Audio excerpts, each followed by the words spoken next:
speak here today.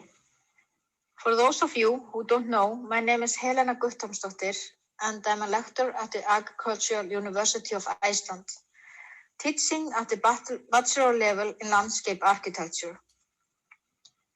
My background is based on biology, arts, and pedagogy. And today, I'm going to talk about my vision as a teacher, how I used it during COVID-19, what I learned, and the importance of having courage to mobilize humanity and revolutionize teaching methods. My vision. If you are successful in teaching, everyone benefits and grows, both the teacher and the students. And for me, teaching is equally important in the academic life of the university as research. Teaching does not only mean sharing your knowledge with others, but also innovation and human development. I strive to share both the professional experience I have of a subject that is up for discussion and strengthen the students' own understanding, initiative to approach the subject and critically but constructively explore in their own environment. Teaching that diverse talents and collaboration are among the most important tools in achieving success to help my students become informed, critical thinking, and open-minded individuals ready for unknown future. Magnús Pálsson, an influential artist and teacher, said that teaching is the craziest art form. This mentality and approach become even more interesting during COVID-19, because how can you achieve your goals when the facilities are closed? You aren't able to talk, to discuss the problems at the same rate, and you have to deal with new situations every day, like remote meetings and working from home. This certainly makes teaching a crazy subject. During COVID-19, I have taught 3 courses, but luckily I met most of the students before, and the ones I hadn't met, I was able to meet in person during a lower restriction period in Iceland. It will probably take a long time to gather all the new information we have learned in the past year. A few of the things I have focused on, including rewriting all my lectures and assignment, is trying to make it so it can be completed anywhere without an extra input. I also created Facebook groups where I try to relay information of all sorts, not only the only one that was part of the curricular, but definitely that helped the student and became an inspiration for them. I try to use humor as a tool to point out things in the form of GIF, short stories, and other media. I also encourage the student to post information and material about everything they discovered online, which helped a lot. And actually that went very well and was quite fun for all of us. And so I tried to see the goofy things about myself, and that was not hard.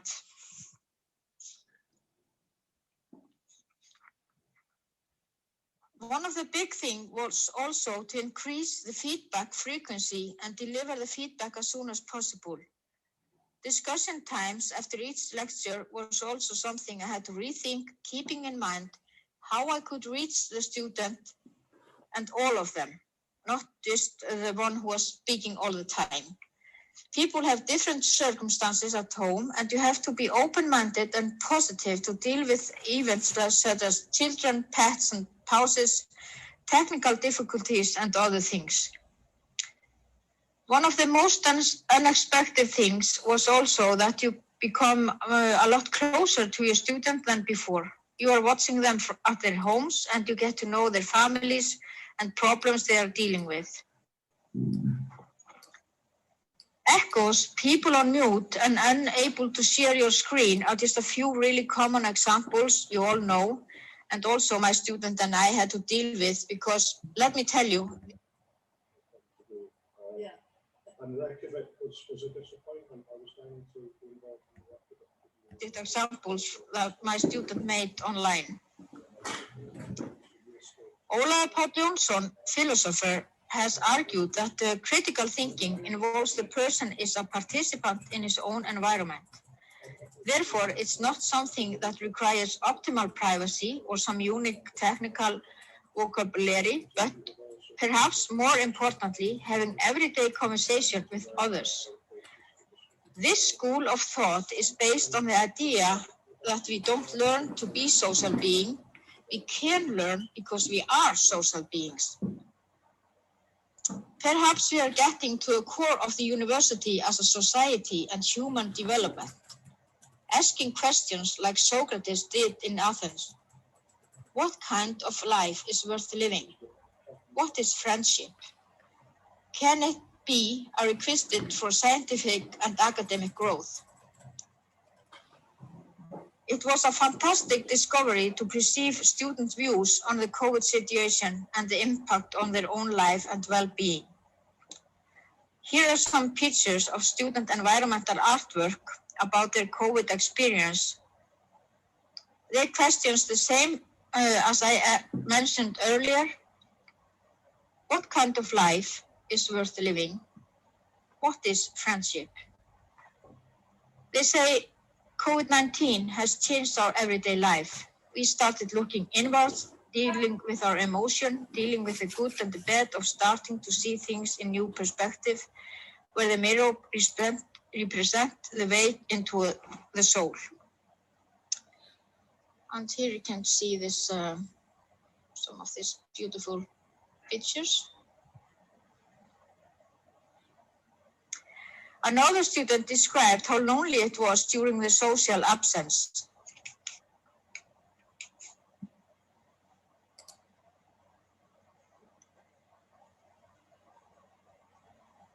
I came across the same idea from the movie Based on the Wall by Pink Floyd, which made me stop and take a closer look at their work, especially in relation to COVID and the times we are living. So you think you can tell how I wish you were here, dear students, on the dark side of the screen. Hey you, with your ear against the wall.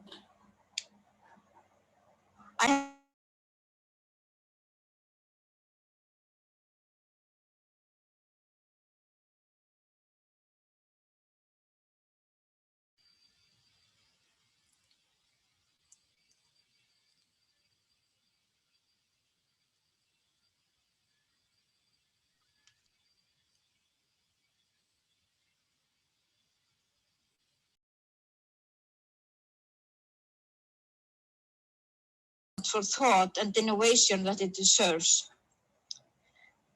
I'm going to end my talk on David Byrne episode of American Utopia, which is shown on Broadway, where he asks what will be left when all the cables are disconnected.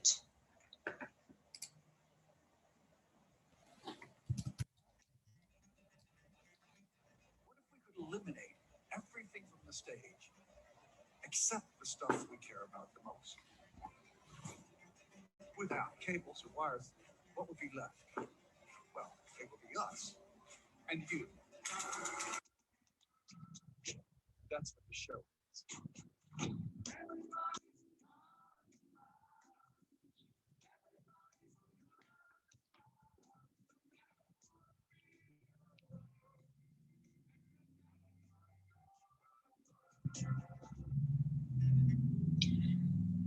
All in all, you're just not another brick in the wall.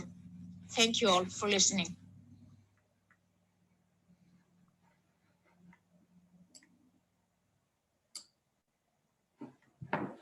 Thank you, Helena. Next, we'll have the talk, A Teacher by Heart and Soul, case study for transporting practical training into the online space by Ingimar Ólafsson Waage, Assistant Professor in Art Education and Vigdís Gunnarsdóttir, Adjunct Lecturer at Art Education, the Icelandic University of the Arts. Vigdís Gunnarsdóttir graduated as an actress from the Icelandic Academy of the Arts in 1993 and worked as an actress at the National Theatre until 2003. She completed a master's degree in writing and directing for television from Goldsmiths College, University of London in 2002, and a diploma in the Department of Arts Education at the Icelandic Academy of the Arts in 2013. She works as a program director of the arts at the Department of Arts Education, along with teaching at the department. Vigdís also works as a freelance actress and a musician. Ingimar Ólafsson Waage is a visual artist, assistant professor, and the program director at the Department of Arts Education at the Icelandic University of the Arts. He has been teaching the visual arts and philosophical dialogues in an upper elementary school since 1995. He studied painting in Iceland College of Arts and Crafts and at École Nationale, I'm not sure, University in Lyon, France. He holds an MEd degree in philosophy and sociology of education from the University of Iceland. His research interests include democracy in education, philosophical inquiry, critical thinking skills, Aristotelian's characters, education, and the visual arts. Currently, he is working on a PhD thesis on the moral value of visual arts education. Ingimar and Vigdís, welcome. Wow. Thank you. We are going to split it, our lecture. Sharing.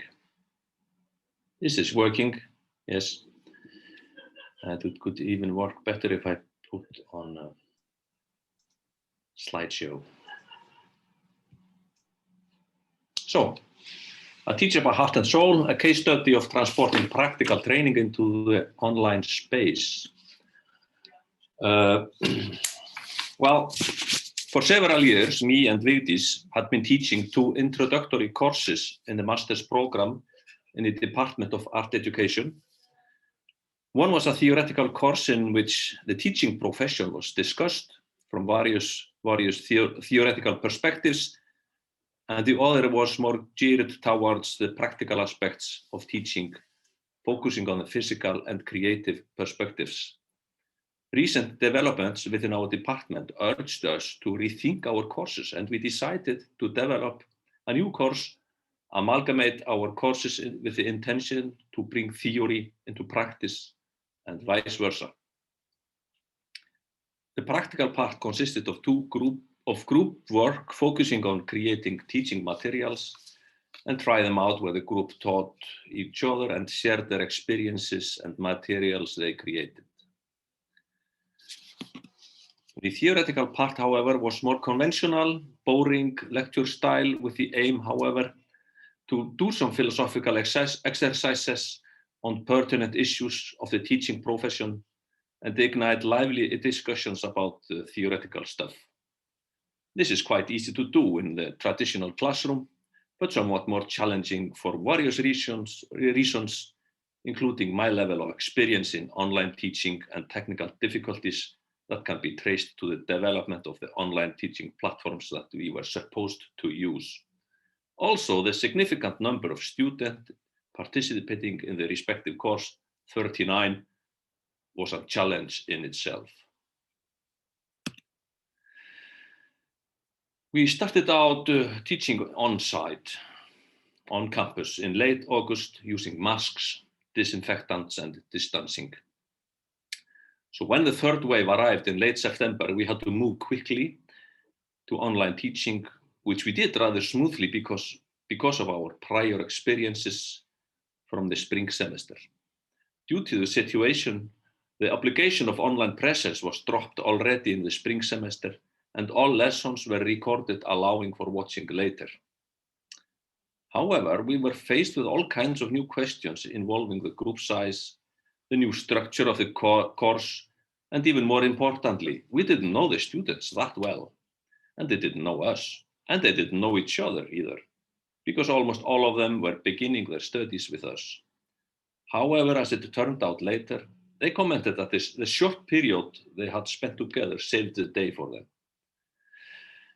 So we were faced with all kinds of new questions. How could we make sure that students were engaged in the process? Would the students get to know each other? Could group games and discussions work online? Is it even possible? As the practical part should be done in groups, how would that work online? And also, will the access to recordings affect students' prioritization concerning their participations in the course? All this resulted in that the traditional classroom was suspended, both as a place and as a community. Teaching was transferred into the homes of all of us, and everybody had a glimpse into other people's personal lives, children running around and cats asking for attention. Groups became smaller and each individual became more significant. Instead of being localized in a predefined location, the classroom transformed into a universal place of educational encounters, and some students even participated while taking a walk. And I will hand the microphone over to Vigdís. Bara svona. Brilja.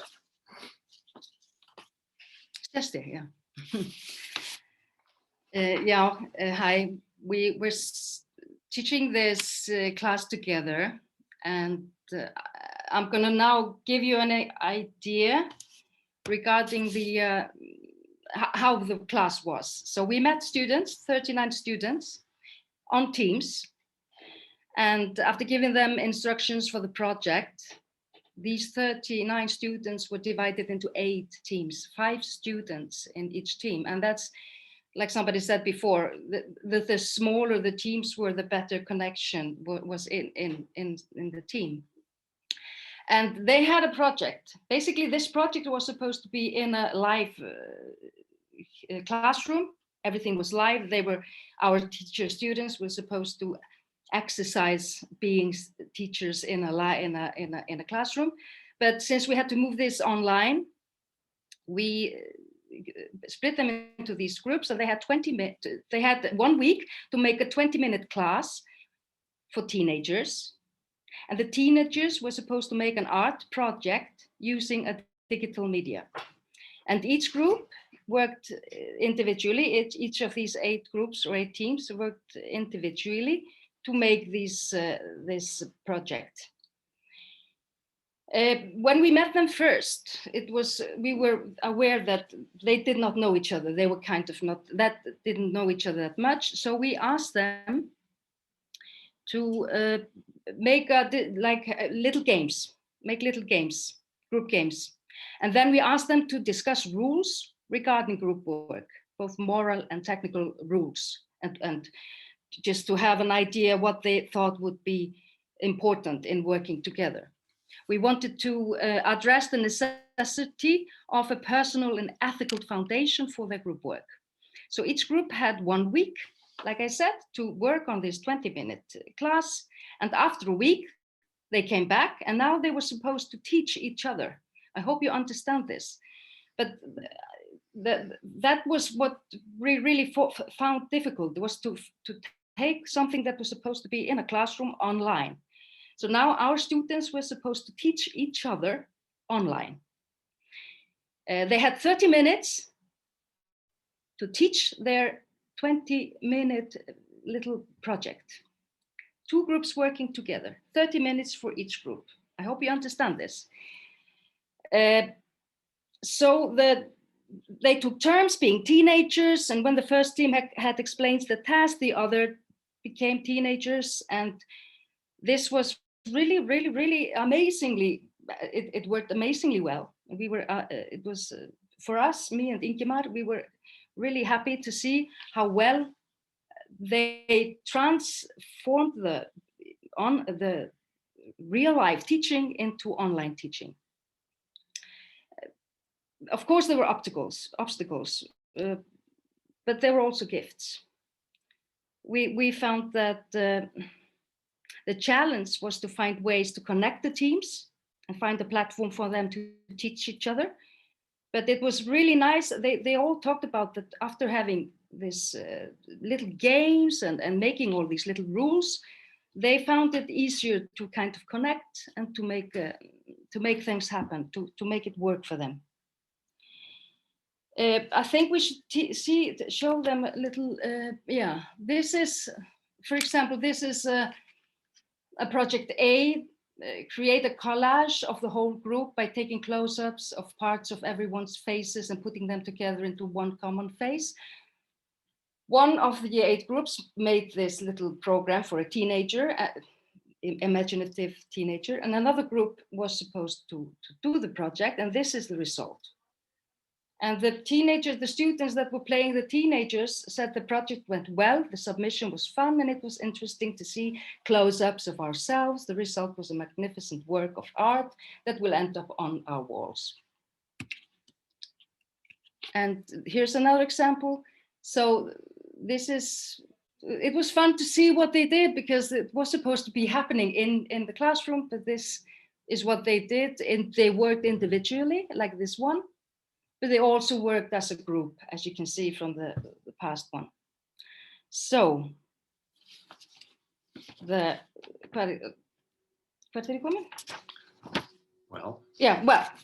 the students had a lot of fun, and I give it back to you, Ingimar. Take it back. I have no idea. I completely lost track of time. I forgot to in the beginning. So I just continue until you will cut me off. Well, these are mostly the challenges that we were facing. 3 minutes. 3 minutes. Okay, I'll speak slowly then. So, thank you. We're still thinking about the options and the possibilities and the gifts that this brought us. We discovered that we could bring the lessons learned from the online courses into our traditional practice. So there's a lot of things that we will take back when we have already started to teach on site, but we have learned a lot from it, and some of these things, like we have to think differently about preparation before class. It has forced us to focus more on clarity, for instance, simple things like clarity and arrangement of the lesson plans. And complacency is to be avoided by all means. All small errors we make in traditional teaching, they are get much larger in the online space. So it's something that I think it's very useful to rethink our own traditional teaching in the light of the COVID experience. And there are also some other questions to consider more, or possibly on a larger scale. Or the experience of the online teaching also introduced philosophical questions about education in general. For instance, if you consider that communication is at the heart of teaching and learning, what happens when the physical presence is not possible? I mean, how do we perceive our other people? And how do others perceive us? Can physical and personal distance intensify minor differences when you're not able to see the humanity? It reminds me of the social media comment system, so easy to judge other people when they're distant.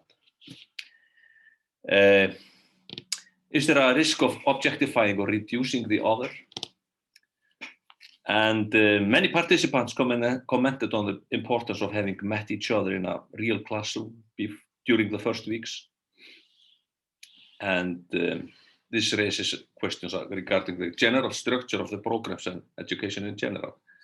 So, and what are the differences of, let's say, on-site learning to when it's transferred into online space, and distance learning as a special form of education?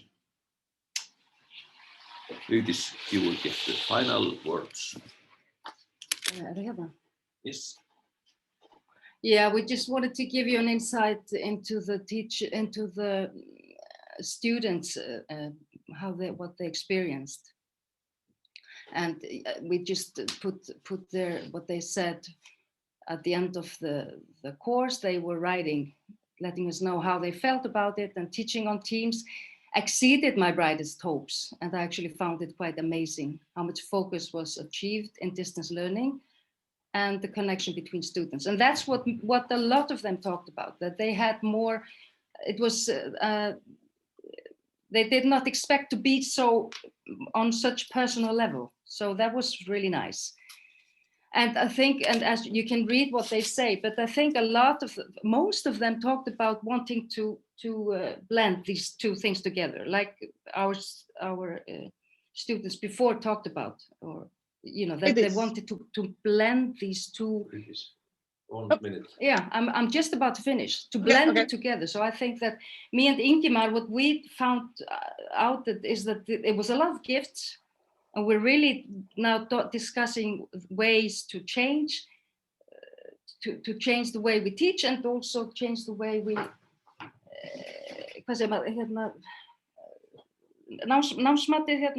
evaluate. Yeah. So it was a lot of fun, a lot of gifts, but a lot of challenges. And here you can see the projects. Some ideas, but thank you very much. Thank you. I have to see it. Okay.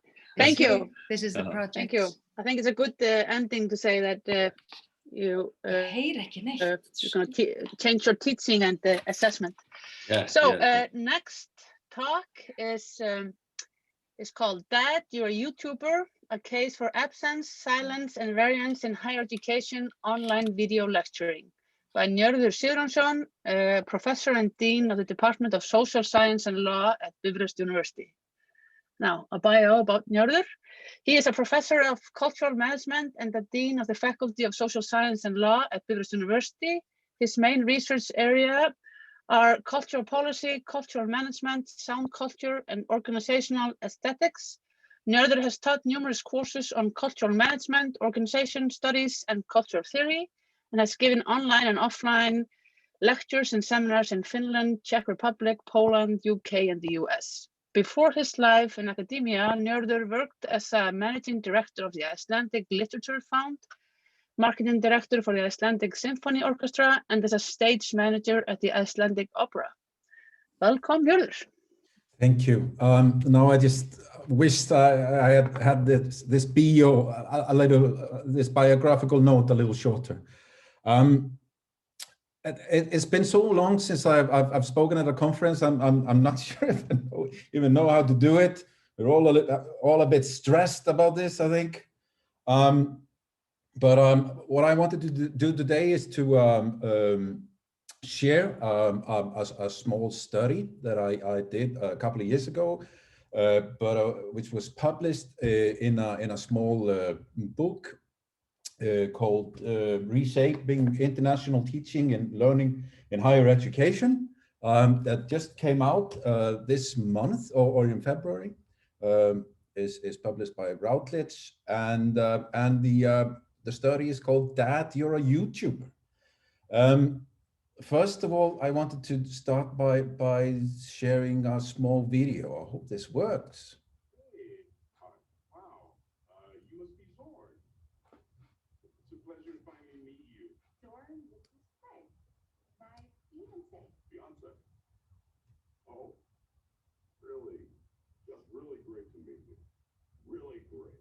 It's obvious that you're applying way too much pressure to my hand right now, and actually it hurts. It does. It really does.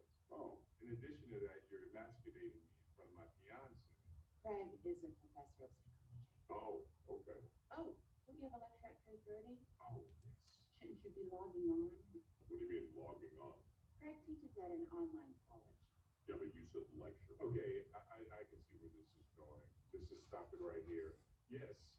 I teach online. Does that make me less of a man than any other professor out there?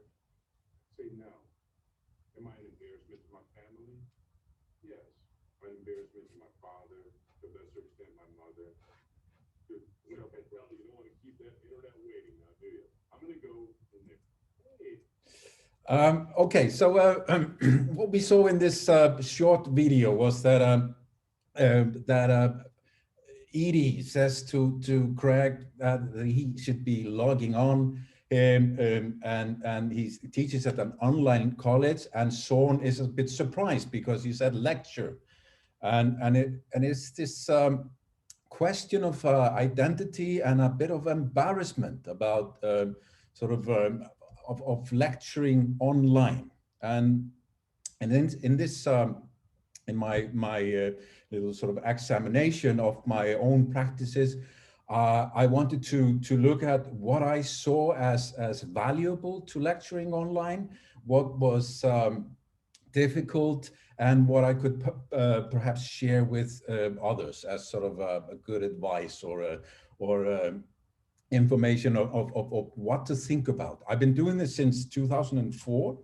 And at Bifröst, we have we are in sort of a blended learning environment where we deliver lectures online and then meet students both online, of course, but also on campus. But what I'm focusing on right now is just the lecturing thing.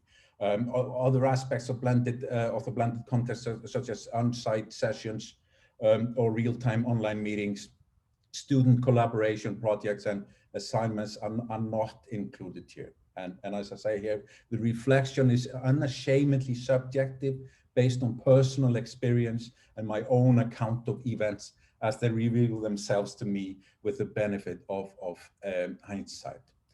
What I realized when I started sort of looking into the literature on online lecturing, I saw that there was a lot of papers on video-based learning in recent years, and the focus was mostly on empirical, quantitative studies, where there's a lack of qualitative research, and also there's a lack of studies on instructor's perspective, as the perspective of the lecturer. I teach cultural management, and I do it as a sort of a critical management course. So cultural and critical management has traditionally been seen as a sort of something that happens in a classroom. It relies on classroom discussion, group activities, peer learning techniques, and it's supposed to encourage reflection and double loop learning. Problem-based studying and so on and so forth, but they seem to take the traditional classroom for granted when describing how students could be encouraged to think critically or in a dialogue with the lecturer or each other. So the question being in the beginning, how can we encourage active listening and critical thinking without being in the classroom? I've sort of drawn out through three things that I felt were characteristic of the online lecturing experience. These being the silences, the absence, and then what I call a play or variance. And I wanted to highlight those three because they sort of go against what is preached in the literature. So for instance, with silence, it's often defined as a sort of a passive or unresponsive element of education. It's treated as negative or lack of communication, or even just outside of discourse, like anything that's not the focus point. So when I start recording, much like in the classroom, the silence is sort of surrounds the lecture. They give rhythm to the lecture. I stop and pause while going from one subject to the next, and for emphasis, when I feel a quiet moment, would give my last point more gravitas. For instance, now, as an example, I can also stop at the recording, start anew, listen again, and it's all framed by the silence in the room and underlines how I'm alone in my performance. But I also see it as sort of beneficial, since when I sort of listen to myself, I can sort of gradually improve And after the initial embarrassment of hearing your own voice, I started refining, sculpting, and molding the expression. And then I use various sort of musical intervals. I use videos and things of that sort. But I'm very much learned to enjoy the silence. Another thing that I've learned to enjoy in in my experience as an online lecturer is the absence of students in the lecture situation.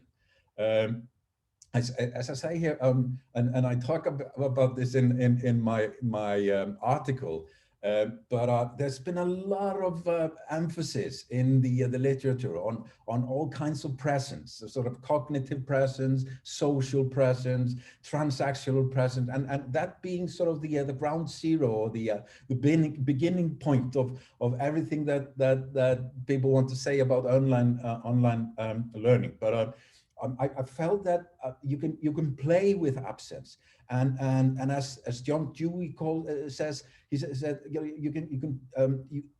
you create a state of perplexity, hesitation, and doubt. And I feel that, well, giving the lag between my presence and the student's presence, and how we sort of feel that we're neither there and also we are closer than we ever were. I hope you get any of this.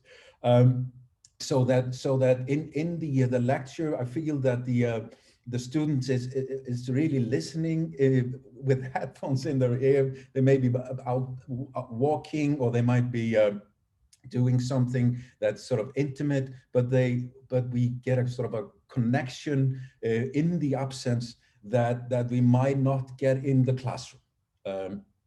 And as Munro says, education involves a relationship, not just the transmission of information. The last point about these of the three that I wanted to mention, the importance of play and variance. I felt like going through research that in the online environment, with its reliance on communication software and information technology, it has the potential to standardize lectures, make them seem uniform and systemized. And this background is helped by the universal insistence on quality mechanisms and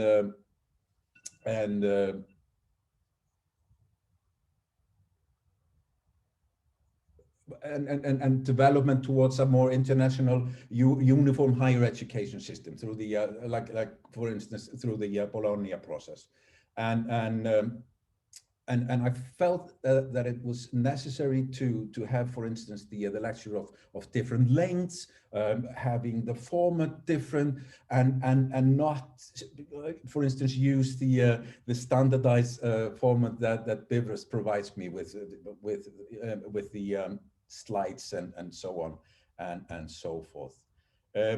Final point, I felt that it's impossible for me to lecture online or in a classroom without loving the subject, loving what you have to say, think about the aesthetics of the whole situation, see it as a performance in its own right, not as a poor or lesser format than the so-called real thing. I of course do a lot of that as well, but as a sort of a performance in its own right, an art format in its own right. And just to explain the title, my son saw me at one point working and editing a lecture that was posted online, and he said, "Dad, you're a YouTuber," and I was sort of admired by him, and I gained my self-respect back.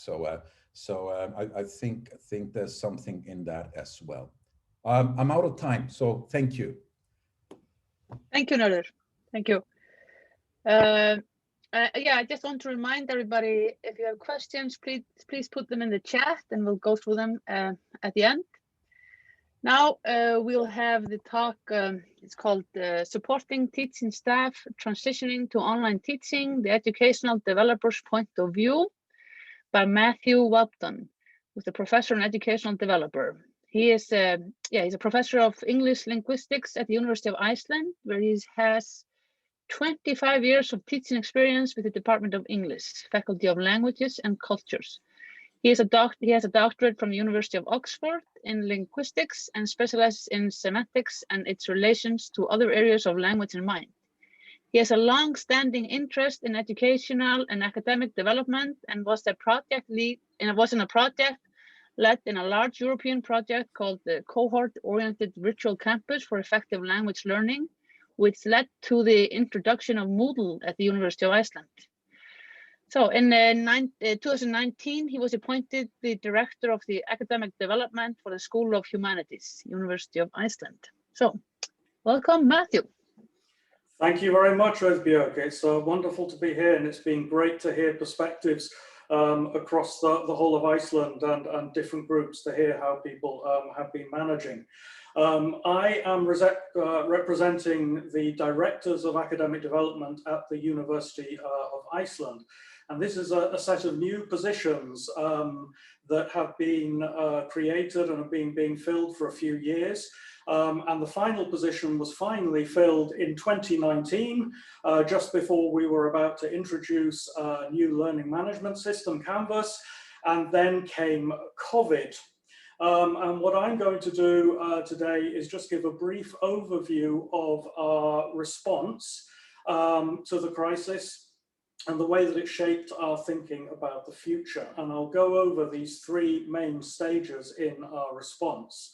The initial crisis and the rush to save the interrupted academic year, the first full semester under the uncertainty of shifting assembly bans in the fall, and then the prospects for the current academic year. And like academic staff all around the world, the teaching staff at the University of Iceland scrambled last spring when the first assembly ban took force to salvage teaching that was already in progress and move everything online. And I have to say, I think it was the ultimate impressive incarnation of what I think of as the informal Icelandic national motto, Þetta reddast. It will all work out in the end, or perhaps more appropriately in this case, we'll get it sorted out somehow. And looking back, our group at this point had two main roles in this initial crisis.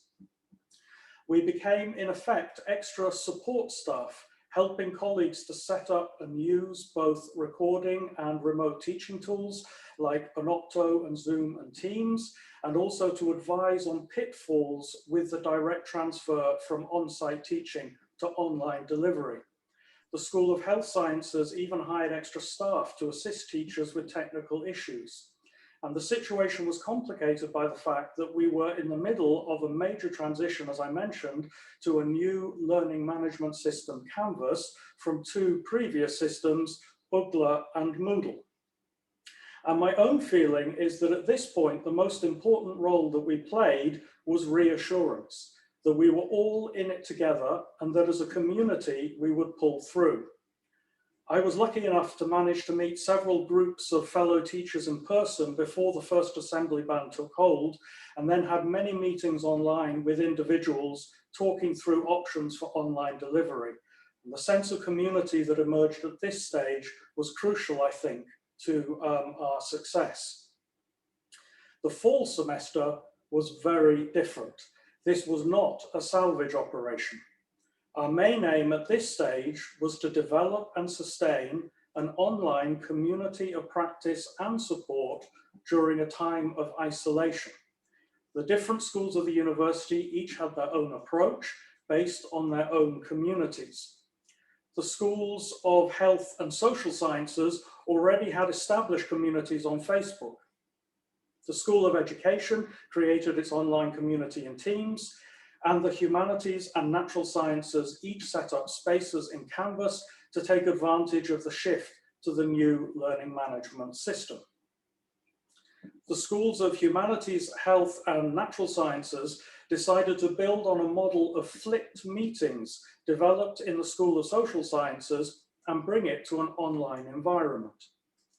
The School of Social Sciences had already been running flipped teacher meetings in which academics would record short videos on their teaching experiences, and then colleagues would meet on site to discuss them. Now, the online community spaces were used to post recordings and links to online meetings, as well as to share information on best practices and air views and concerns about the developing situation. The online meetings themselves provided a venue for teachers to share their experiences and frustrations, to hear how other colleagues were handling the situation, to learn about best practices, and to talk to political leaders and administrators. The advantage of the flipped model is that even those who do not attend the meetings themselves benefit. They can listen to the recordings and access resources associated with the session. So as we ended up talking about it, both the lurkers and the talkers benefit in this model. We had a particularly packed schedule in the humanities because I wanted to give teachers a wide range of resources on best practices for teaching and assessment as we looked ahead to the spring semester. One of these sessions was dedicated to flipped teaching, Vendikennsla. And as part of the information about the session, I shared the new report by Amalia Björnsdóttir and Þuríður Jóhannsdóttir about the university's initial response in spring 2020. And in particular, one quotation that had struck me from a student. He says, "The teacher had never really been very enthusiastic about distance teaching, but when push came to shove, he aced it. He recorded good lectures that students could listen to and then had discussions in online meetings. In fact, I think I got more out of this approach than I did out of the lecture classes from before the assembly ban took force." And this early comment seems to me to be particularly prescient concerning the path forward. Before the COVID crisis, as fortunately you've heard in the student session, there was a long-standing tension between teachers and students concerning the recording of lectures. Students wanted them and teachers did not. And where there were recordings, attendance in class suffered. But by now, of course, everyone is becoming thoroughly fed up with online interaction. Students are desperate to experience campus life. A student representative at the recent humanities convocation spoke beautifully of the dreary monochrome existence of purely online interaction. And yes, this was a literary student. I've heard some colleagues greet this comment as a change of heart on the part of the students. As you've already heard from Isabel, this is not true. And I don't see any contradiction between these two positions. When students complained about the lack of recordings, it was because they wanted access to content to be flexible and convenient. They wanted the option to listen to presented materials in the contemporary ways associated with podcasts and TED Talks, a flexibility that accommodates different working and family lifestyles. However, when both student and teacher complain about remote teaching, what they complain about is the lack of quality interaction. With the best will in the world, online engagement is not the same as face-to-face. It is less spontaneous and less organic.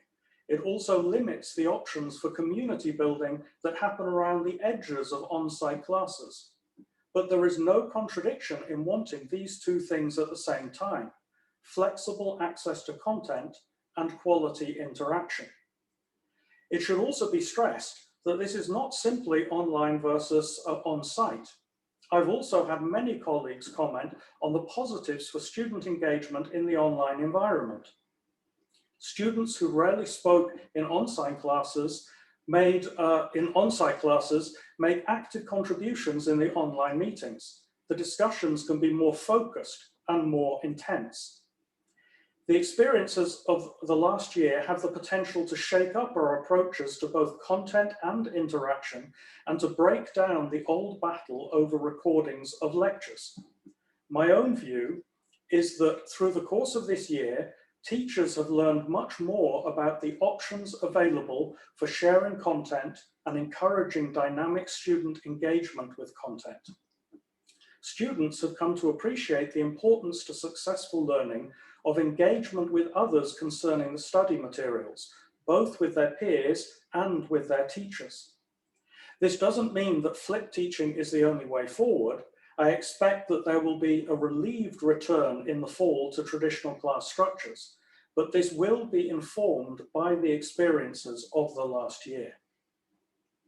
I also expect that many have realized the new possibilities that COVID teaching has normalized.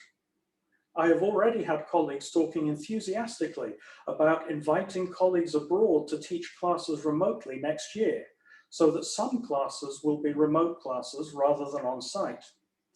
I expect that COVID teaching has seeded the ground for all sorts of innovations that we are only just starting to appreciate. We will continue to encourage and sustain these innovations through communities of practice, both within our individual schools, but also within the emerging community of academic developers in Iceland, which we feel privileged to be joining. Thank you. Thank you, Matthew. Next talk is the challenges of teaching and assessing students at university during a pandemic by Axel Hall, Assistant Professor at Reykjavík University, Department of Business Administration. Axel holds a PhD in economics from the University of Iceland. His research is primarily in the field of labor economics. He focuses on taxation and the labor market, efficiency and equity issues.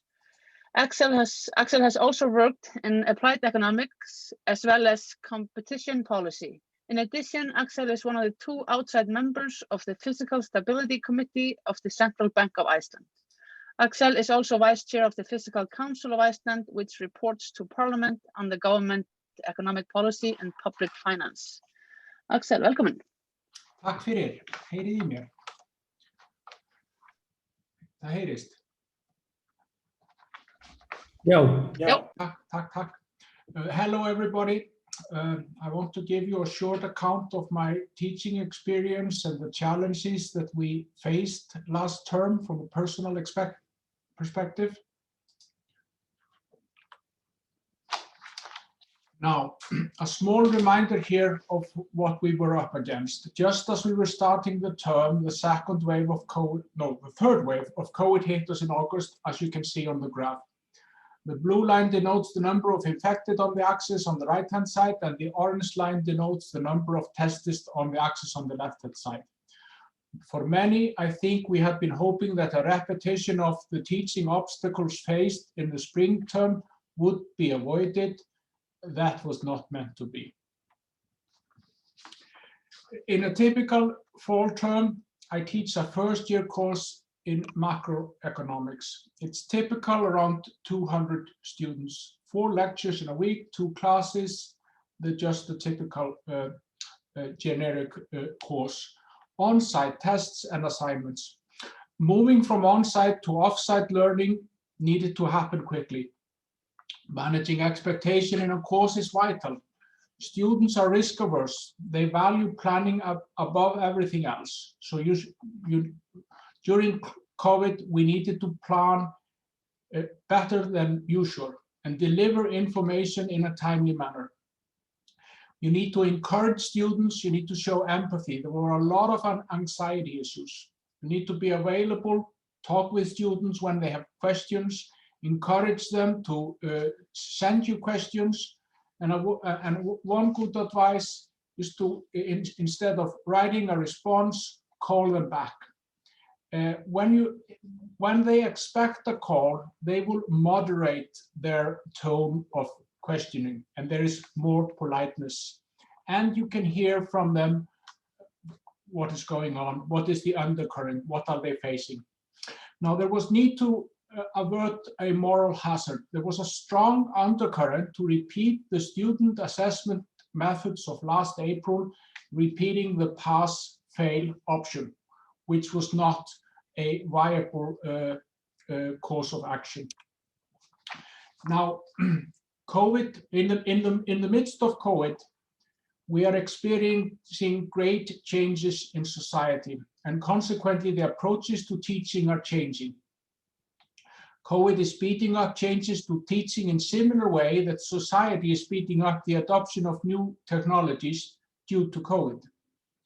Furthermore, student demographics are changing, and we cannot end up as dinosaurs if we don't adapt.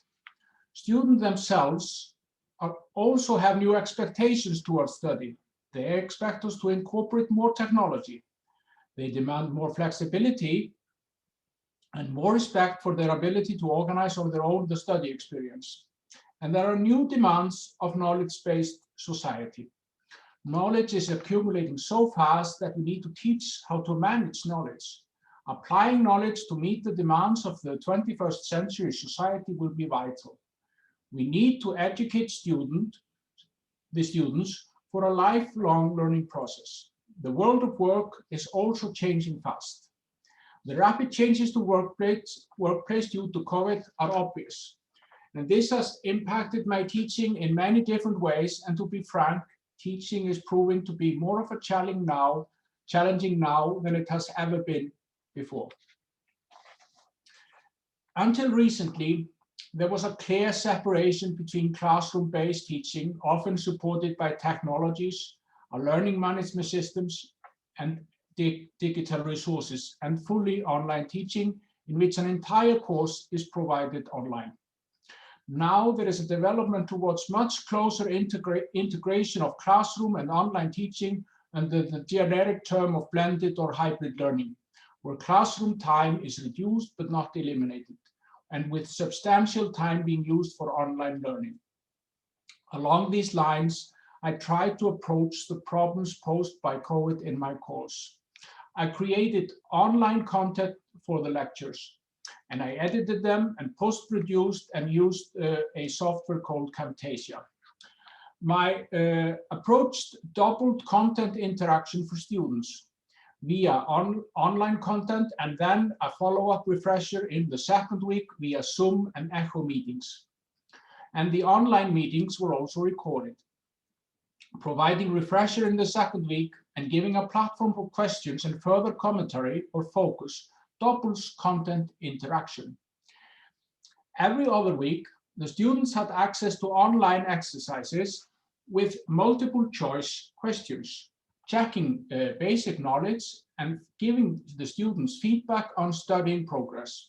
It was not part of the final grade and thus provided no collusion incentives. The students tried to solve the projects on their own. From the onset of the term, it was obvious that home exams would be necessary. The big question I faced was how to invent ways to ensure individual student contribution. How could I ensure that students' own contribution would shine through? And I quickly discovered a new software in Canvas, the second generation of quizzes in Canvas that had just been released. The new software in that quiz program provided me with new means. For multiple choice questions, I was now able to create variations with each question, changing questions and changing answers. Each question and the variation along with it were thus stored in a separate test bank, and then the bank linked to the exam. Then there was a randomization from each test bank, fetching one question for each student from the variations. All questions were in terms of insights or understanding within knowledge, or in terms of skills and competences. No cramming of knowledge was thus tested. The typical essays are reformulated in terms of case studies linked to real-world economic phenomena, and it was a lot about COVID. Each case study I created in 4 variations, and each student faced 4 different cases to solve, writing answers in Canvas and graphs or calculations uploaded as assignments, taking pictures of written answers with their mobile phones. The final 3-hour exam consisted of 30 multiple choice questions and 4 case studies. Everything was randomized. Variations and sequences of questions within the exam, and no backtracking was allowed. Time constraints supported collusion disincentives as well. And it worked. I needed to do, if you look at the picture, this is the distribution of final exam grade. The red bars are for typical year, and the green bar is for COVID. And you can see the relative frequency on the y-axis. I needed to do some upward scaling of grades in the final exam. That is understandable, as the exam did not contain pure knowledge-based component like usual. To compensate for that, I scaled both proportionally and additively. Proportional scaling rewards good students, and scaling by addition rewards those who do less well. These changes do not change the shape of the distribution results, and the shape post-scaling is quite similar, though not perfectly the same. Now, this has been a hectic winter, and roughly the work I usually put in a course has doubled during COVID. My position was though privileged, and the students needed more adjustments than me. They are stronger having been through it, and some have told me that. How the next term post-COVID will be remains to be seen, but there is a lot of experience that I've learned from this. Thank you. Thank you, Axel. Next, we welcome Bergljót with the talk. It's called Fostering an Online Learning Community. Bergljót Borg is an adjunct lecturer at the University of Akureyri. She's a physical therapist with a master's degree in project management and health science, and is a member of the Faculty of Occupational Therapy at the University of Akureyri. Her teaching focuses mainly on human body structure and function, client-centered service, and entrepreneurship and innovation. She's also a member of UNAC's Quality Council. Welcome, Bergljót. Thank you so much. Yes, hello everyone. Very inspiring to be here with you today. I'm here to talk about learning communities and some challenges and attempts to fostering them online. You might think I'm going to tell you all the tips and tricks, but I wish it was true. It's not that simple, as we all know, I suppose. But I'm going to talk a little bit about what defines a learning community and why it's so important. But mainly, I'm going to talk about our experience or my experience as a member of the community of the OT study department at University of Akureyri.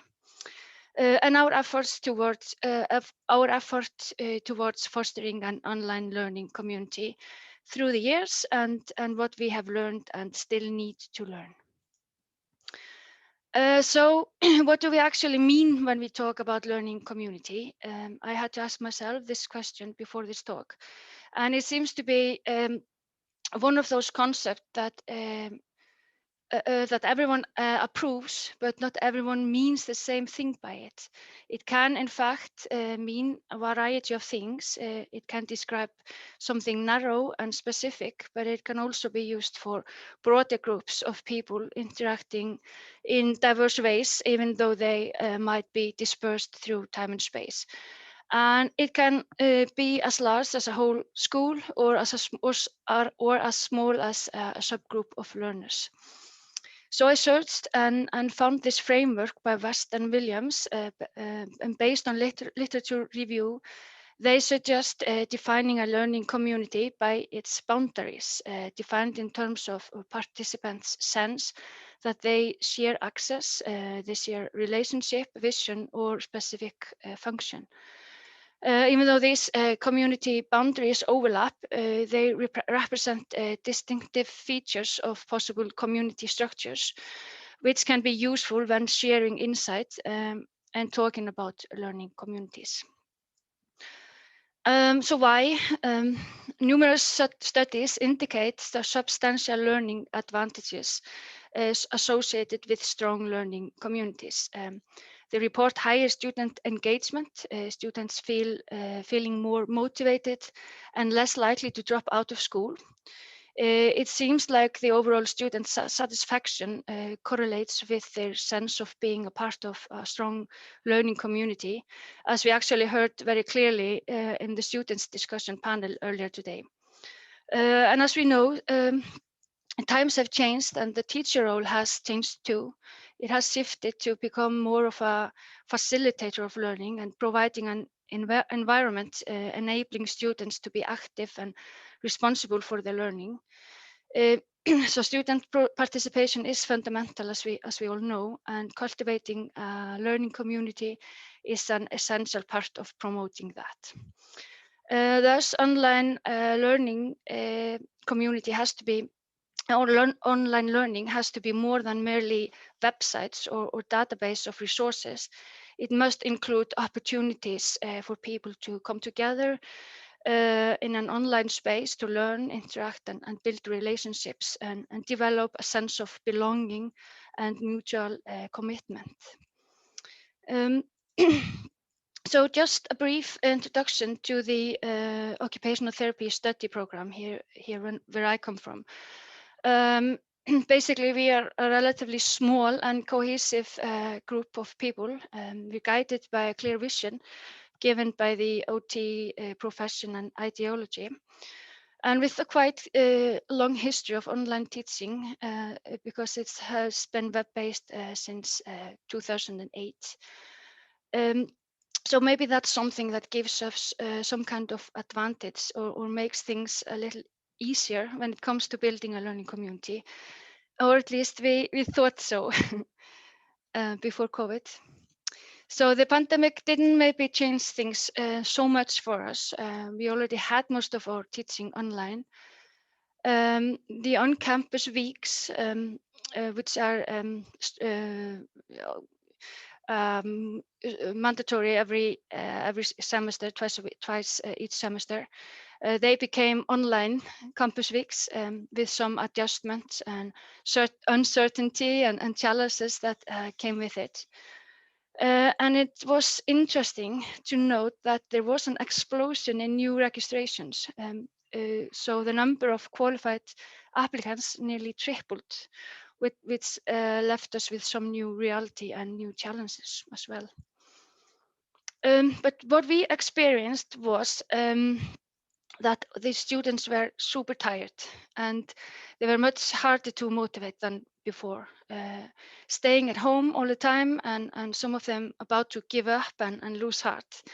Lacking routine and feeling as they were actually not university students. So I think we gradually realized how important it really is to promote a sense of belonging to a learning community. It took us some time and we were confused how to react. At first, we thought students might even be relieved not having to travel to Akureyri for the on-campus weeks, but it turned out that they really missed it and craved face-to-face interaction, not for the sake of learning, but for the spirit and cohesion of the group. So the social part was even more important than we ever thought it was. So what have we done? Through the years, I think we have been trying to do all of that in some way, making the study accessible online or the study material, connecting students and working in partnership with them, aware of the importance of actively encouraging cooperation and networking. But it's easier said than done, and we are so far from having this all sorted out. We have found it essential to be very clear in information sharing and provide a platform to open communication and sharing learning material. We use Canvas as a learning management system and emphasize using the discussion tool in there in most cases instead of personal emails to teachers and so on. Students tend to value some kind of uniformity in the setup of Canvas, which we are trying to do to some extent at least. Much of the lectures are recorded in advance and available for students all the time, followed by assignments and or online discussion meetings and Q&A sessions in Zoom.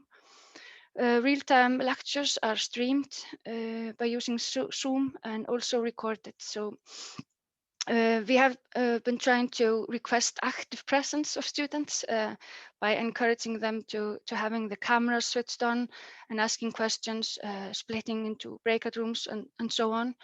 But it's a struggle, as you probably know, and some people are still very afraid of the camera and find it very uncomfortable. So we try to use this flipped learning or flipped classroom approach as much as we can and be innovative in creating assignments that require cooperation. Use tools such as Flipgrid and Padlet to make short videos in order to share more informal views and reflections between students and teacher. Provide platform to collaborate and share assignments so students can learn from each other. We make effort to work in partnership with students. For example, we organized meetings with representatives of every class in January to hear what they had to say and to capture their needs and the spirit in the groups.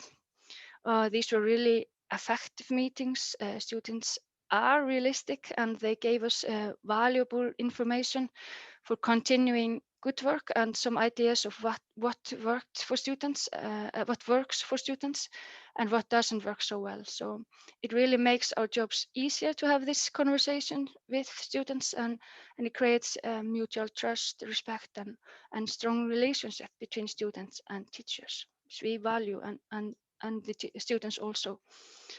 It's important to keep things clear, to foster common understanding and purpose, and creating a context for meaningful learning experience. We try to enhance the students' awareness of their responsibility for their learning. And there's also actually one compulsory course called the Study and the Student in the curriculum that aims to make students more confident in identifying their strengths and gaps when it comes to learning and support them to come up with a plan how they can accomplish their academic goals. And as I've said before, we try to enhance the sense of us being in this together, and that applies to both collaboration between teachers, between students, and between student and teachers. So to sum up, the pandemic made it clear that a strong learning community is essential and much more important than we ever expected. And to foster it, we need to have a certain mindset. It requires extensive planning and precise but flexible and creative structure and content sharing.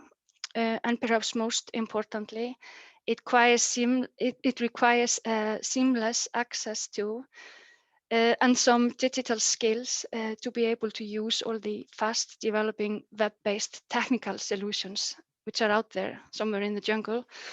And we certainly have to work to constantly constantly improving all these factors by trial and error. And this takes a lot of time and effort and needs a need for support, that's for sure. So that's our experience. Thank you so much for listening.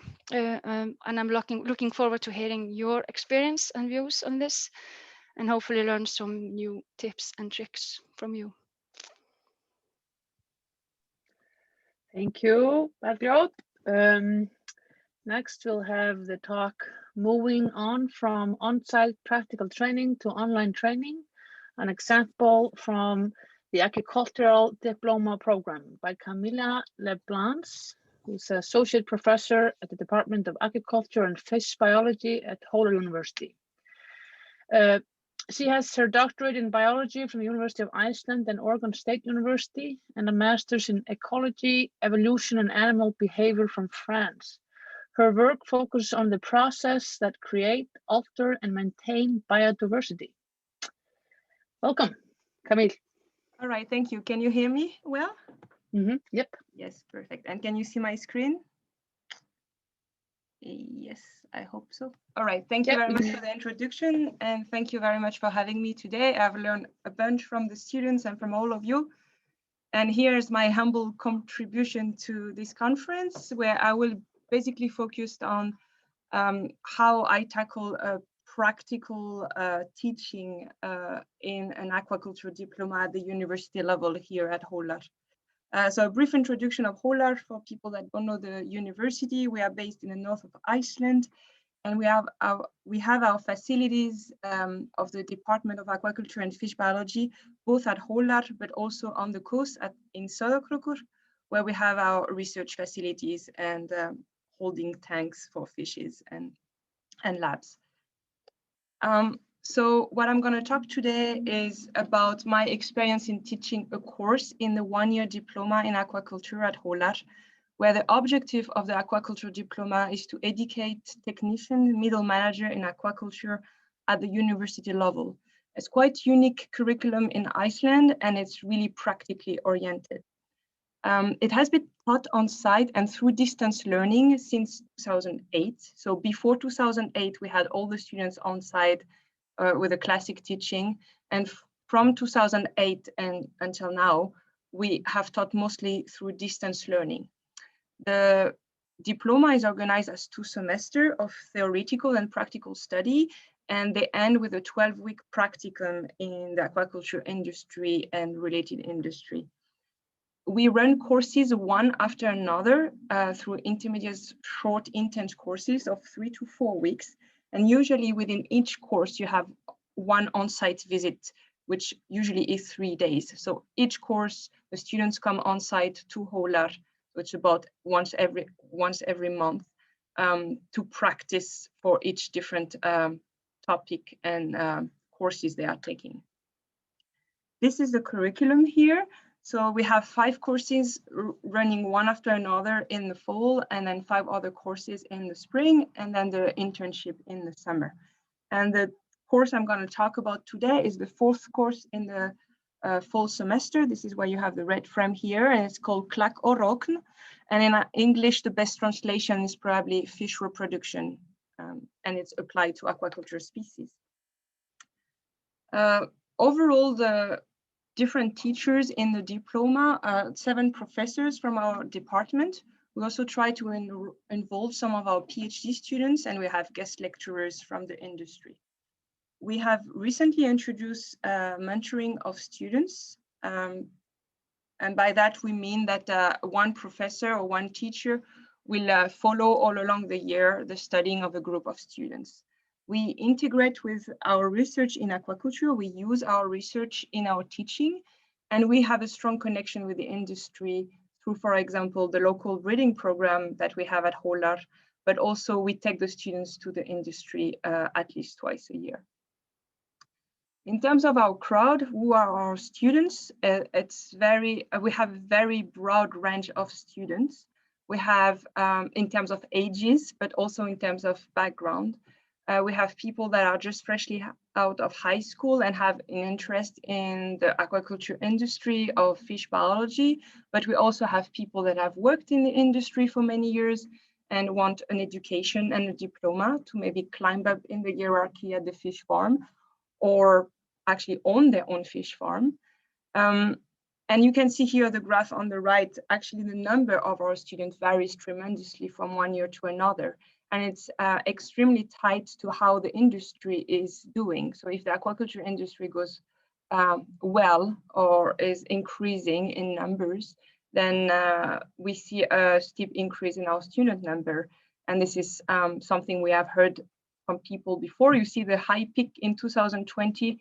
We got about 35 students registered in this year, whereas most of the time we have between 10 and 15 students.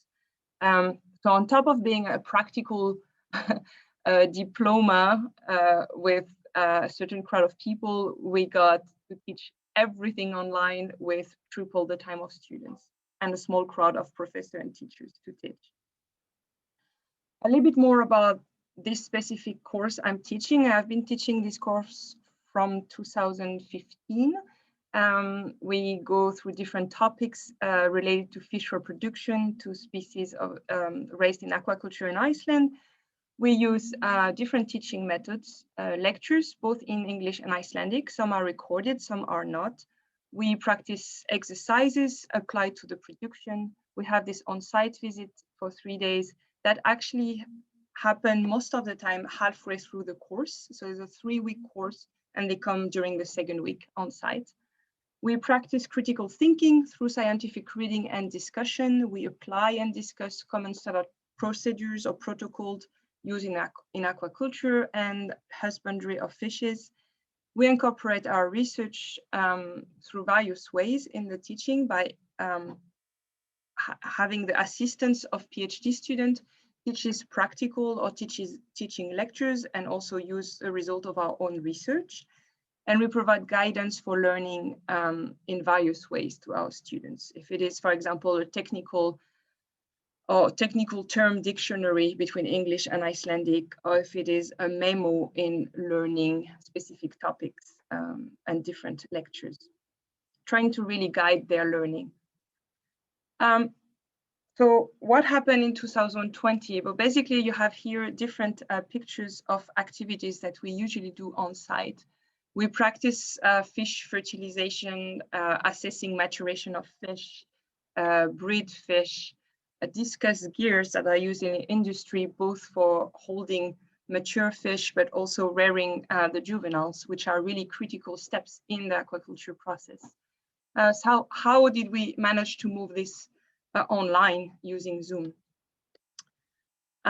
This was a big challenge, and I scratched my head quite a lot in the summer because I knew that we had to teach essentially online, and the course takes place usually in October, November. So I needed to be really creative. I was well aware that I had to really prioritize my time and manage my time very well at different levels.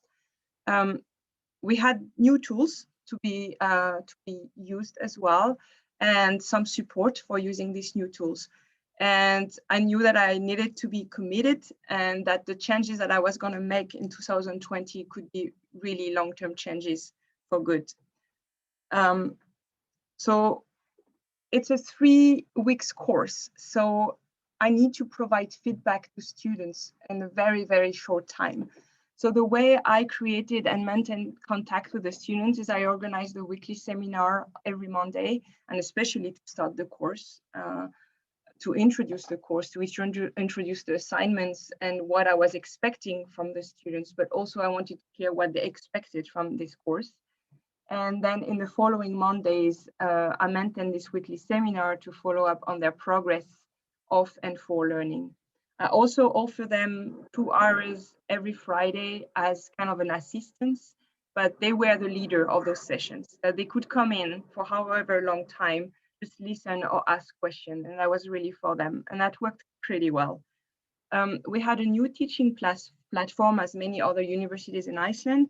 We have to use Canvas, and we had decided that all teachers in all courses at Hólar will start in the fall 2020, so there was no turning back. We had to use this new tool, and we use Zoom for teaching as a whole and for group work. So focusing now on these 3 days visit that they usually have on site, I try to get the same commitment from the students. So I ask them to be free of their work constraint for 3 days on Zoom, as we will do for an on-site visit, where usually they take even longer time off from work to come because they need to travel to Hólar. So the first day is usually a practical on Arctic char breeding at our local breeding program at Hólar. So what we did is that I asked them to read some materials before coming on site, and I created in advance before the course, I created 2 photo banks, well, 1 photo bank and 1 video bank of what we will usually do as our activity on site. So I went to our breeding program and video recorded using very, very short clipped or capsule videos of activities that we will usually do. But I try to not reinvent what already existed online. because there is already a lot of material online, as you know.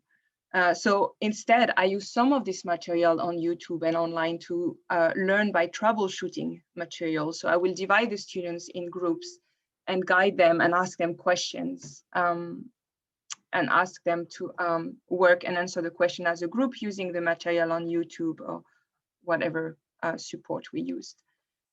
So there was an alternance between all together session and group work on separate question, and then we will meet again. And that worked very well, actually. And the whole day went very, very quickly and was quite dynamic. The second day is usually a fish development practical where students look at embryos and fish development under the microscope, usually as a pair. And they do scientific drawings. So same thing here. We moved all of this on Zoom, and what I did is that we used animation and real life videos that existed already to show them how a fish developed, how an embryo developed, which was very neat. And then I had a PhD student of ours teaching using her own research material. She did one very short lecture, and she guided the students through different developmental stages of fish development and introduced them to scientific drawings.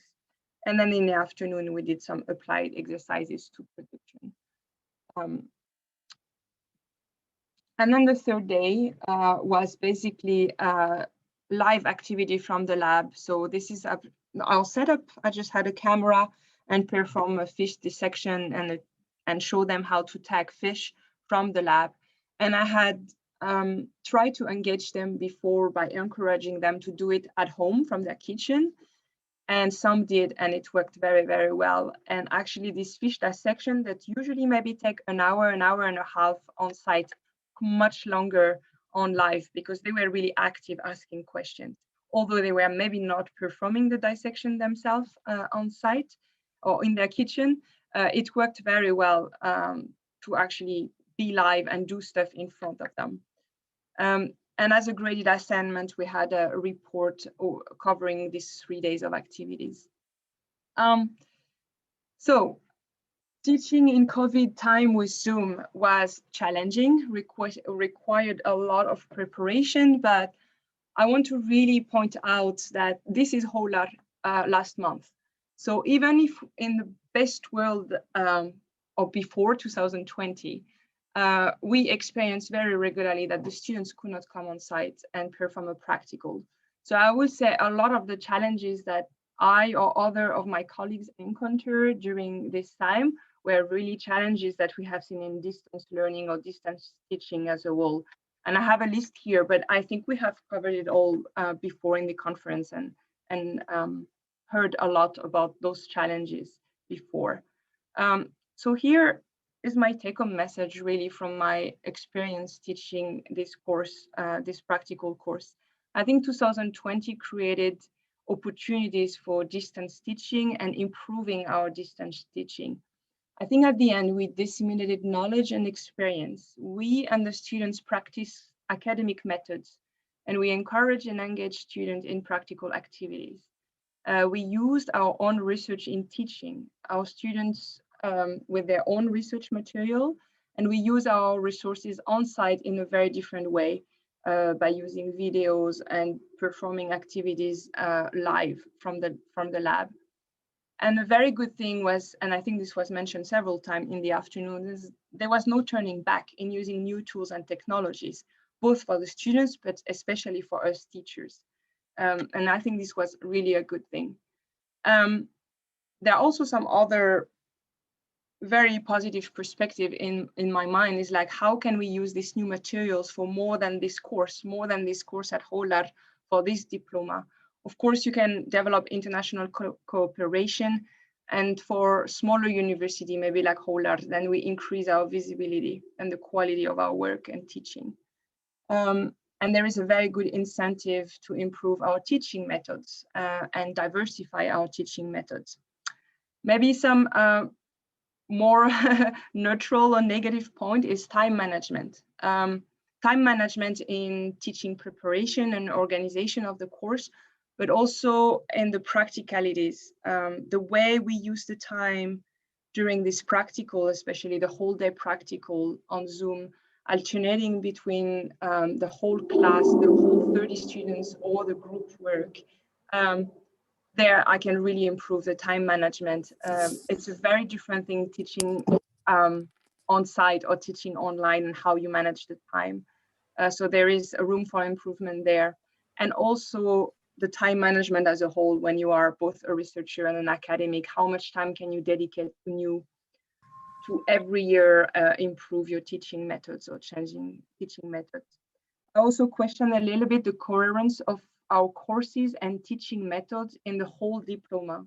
And I think this needs to be reevaluated every year with all the teachers to make sure we are coherent and we are not using very different methods from one course to another, especially for such a short search curriculum as a one-year diploma.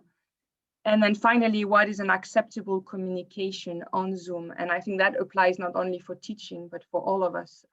What is an acceptable communication between student and teachers?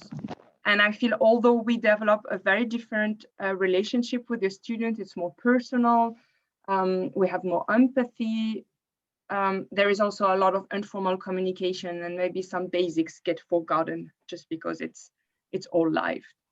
All right, I think with this I will finish, and I thank you again for the opportunity to share my experience today. Thank you, Camille. Thank you. Well, we're a bit, we don't have much time, so I think we have one question that just came in for Matthew, which is kind of general.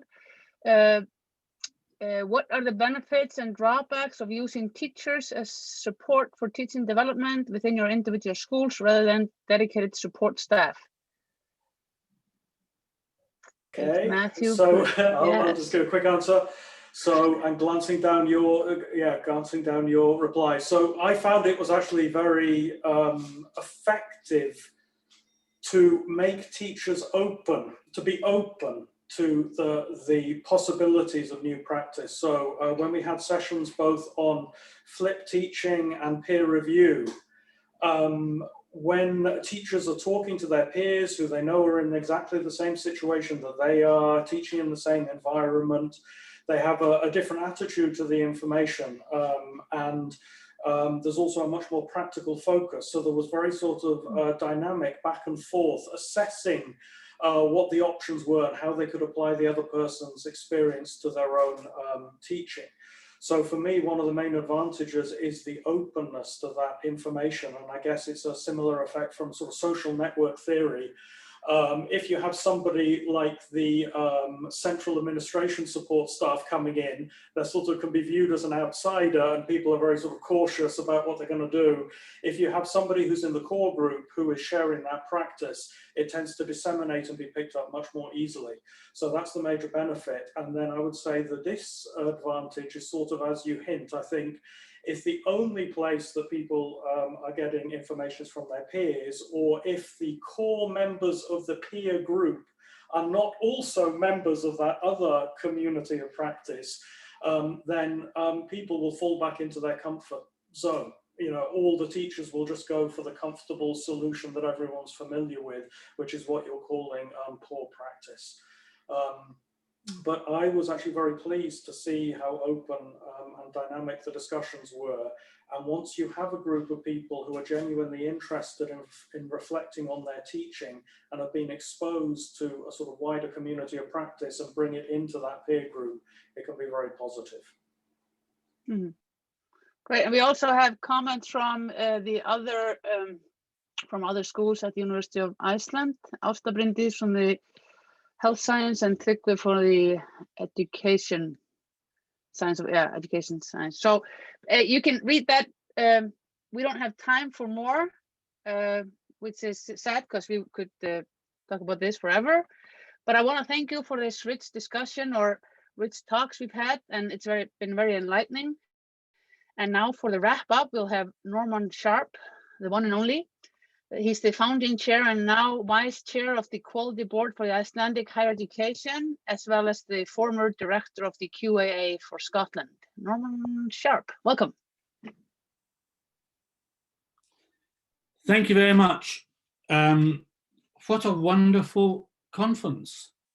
What splendid contributions, if you'll allow me to say so, from everyone, but particularly listening to the students and the staff, all of whom gave such a strongly committed presentation about their involvement, both in what's been happening in these difficult times in distance learning, but their commitment to capture the best of it and take it forward into the future. It was wonderful to have that put in context by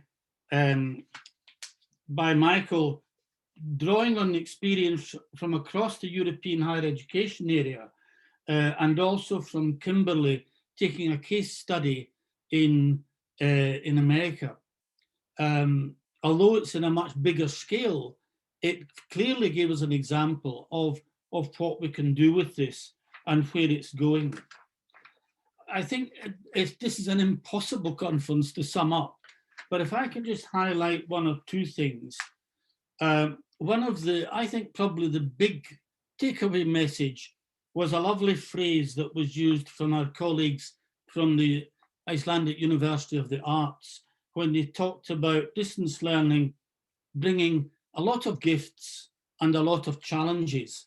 I think that summed it up absolutely perfectly and beautifully for me.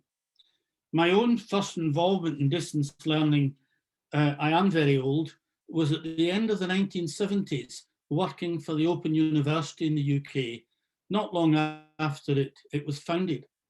And at that time, distance learning comprised standing in a television studio, reading your lecture notes, usually dressed in a suit with large flares, very pointed shoes, very long hair, even longer than now, and a shirt with collars that would almost reach your shoulders. And students would have to get up in the middle of the night to plug into normal broadcast television to watch these programs. I'm amazed that anyone ever managed to get through that, but get through it they did. But very quickly, it evolved into a system that actually began to think much more seriously about the process of teaching and learning. And very quickly, by getting engaged in distance learning, staff and part-time staff like myself who came from other universities improved their practice in teaching in their own universities. It was the biggest single staff development in the 20th century, widely acknowledged to be such in the UK. And that's been echoed today by lots of the contributions. This is primarily not about technology, it's about teaching and learning. Just a few quick thoughts, because it's been a long afternoon, we won't detain you, but just a few points that came through my head. One was just about the usual kind of academic business of trying to tidy up a bit and understand more clearly what is it we're talking about. I mean, distance learning, IT-based learning, the phrases that are bandied about.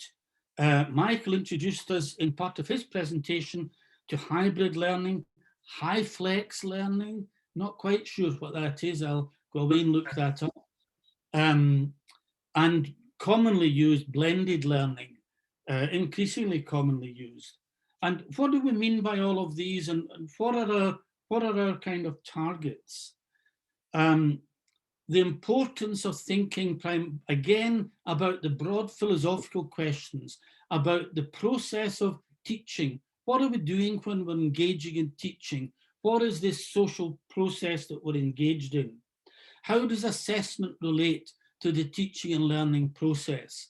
And again, the comments that were made both by students and staff about using this new technology to move away from assessments that are primarily based on simple recall of factual information or information that is simply being regurgitated, to some of the lovely examples we had in macroeconomics, for example, of building case studies into your assessments, applying your theory.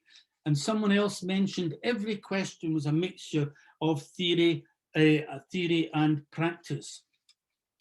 And how important that is in actually taking forward assessment, linking to learning outcomes, linking to how we're teaching, and so on.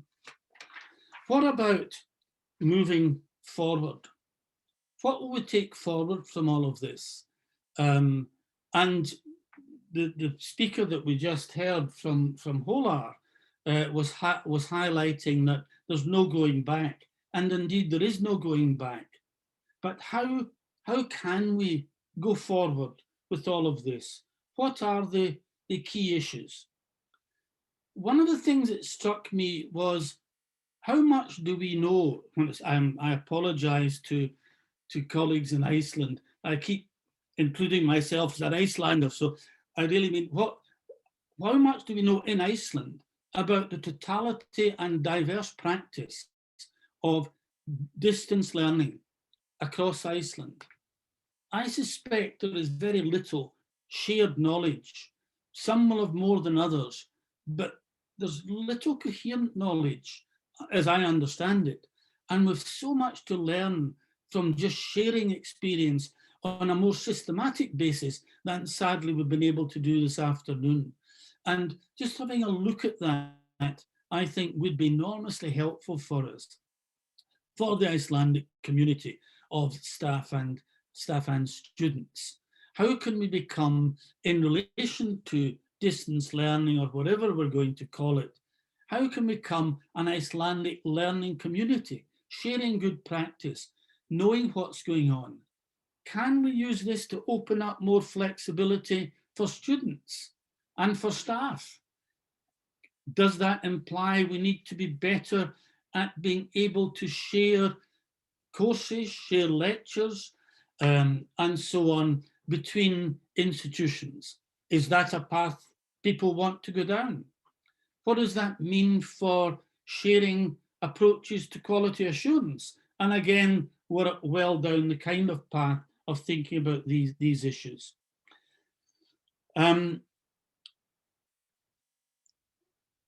Although someone raised the point about it is all about teaching and learning, but someone highlighted that the third leg of that stool, it's about the institutional context in which the teaching and learning takes place.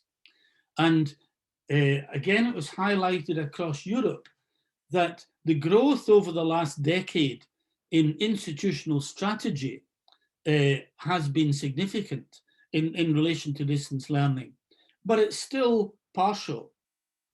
It may well be that the same is the case to some extent in Iceland. I know for a fact, and we've heard it, some of our institutions have been engaged in distance learning for a while. How deeply is that embedded in the institutional strategy? Does it actually underpin all of the course provision, all of the teaching and learning and assessment that happens in the institution? Is the data collection system in the institution good enough to actually understand in each course, in each unit, and as an institution, what is happening to each of our students? Because the more we personalize these things, the more we have to be able to follow the experience of each individual student, not simply cohorts. And that's a challenge for us. But again, it's a challenge we can share. The comment that we heard earlier on about the size of the university in America that we're listening to in South Hampshire, that we're hearing about earlier, its student population is roughly half the size of Iceland, the Icelandic population. That puts into perspective again the advantages and perhaps potential economies of scale and economies of effort in sharing, in developing a community of practice in this area within Iceland.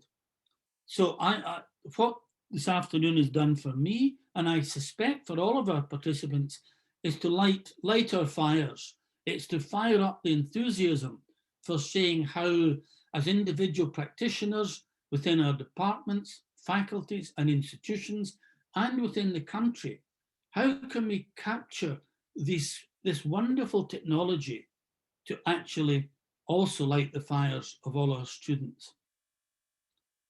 Thank you very much to all of our contributors. I'm sorry there's been little time for discussion. To me, it's been a wonderful learning experience, and thank you for allowing me to share that. Thank you very much from the board. Good afternoon.